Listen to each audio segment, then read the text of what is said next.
Groupon's missteps with its SEC filings may serve as lessons learned to competitors. Joining us here in San Francisco is Gardner, CEO of Plum District, a company that offers deals to moms in over 40 U.S. markets. Plum District is backed by Kleiner Perkins, Caulfield Buyers, and General Catalyst Partners. So you guys focus on a niche market.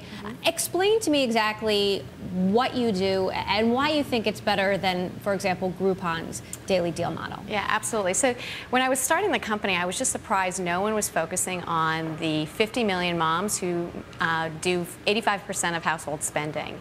These women are very involved in their communities, and we took it one step further and actually made them our sales team. So all of our deals and offers are sourced by moms in their local community, which allows us to scale very quickly, but also allows us to provide the very best offers because we're really sparking connections in local communities. So would you say that you think Groupon is approaching the business in the wrong way?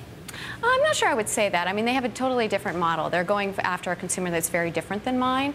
It's very effective to run a call center. I've done that in the past, but for what we were trying to do, we just knew that we wanted to take the daily deal beyond and go into really a local commerce model, and this was just a great place to start. All right, this is a good time to bring in Cory Johnson, who's been looking specifically at the daily deals business model. Cory? Yeah, Megan, let me ask you about this.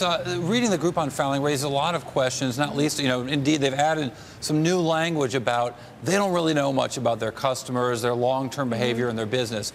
And yet they do put a certain time period, I think about a 6-year life of their customer, which, of course, they couldn't know they're not 6 years old. What do you think the life of a customer is in your business once you hit them with a single marketing reach out?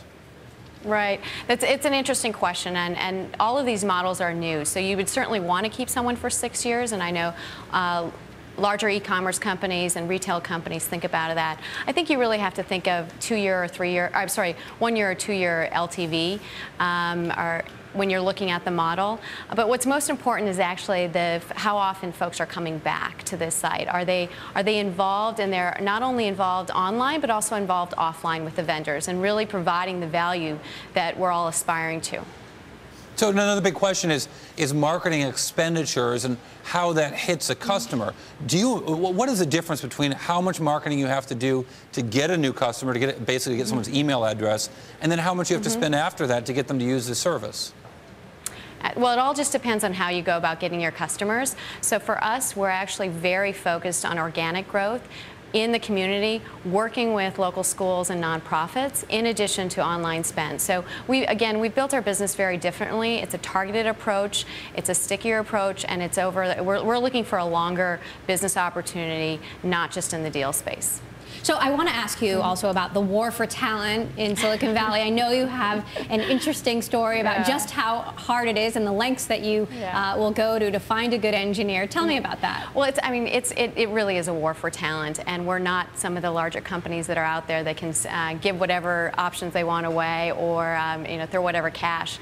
But you're always looking, and so I live in the East Bay. I drive in every day in the carpool lane, and I pick up people in my car to bring them across, and every day they offer me money because they, $1 for their toll. I've done it before. I live in the East Bay. Yeah, so it's a great system. Save time and also help the environment. But what I do is, instead of taking the $1, I say, no, just tell me a little bit about yourself. And I tell them what I'm doing, what I'm building with the company. And if they're not interested, perhaps they know somebody. And I've really gotten some great leads. In fact, today I got a great lead on a salesperson and a copywriter. So I'm still looking for that engineer to come through Casual Carpool. That's a great idea. I don't normally take the $1, but now I will ask for something in return. Gardner of Plum District, thank you for joining us here. Thank you for having me. Bloomberg West.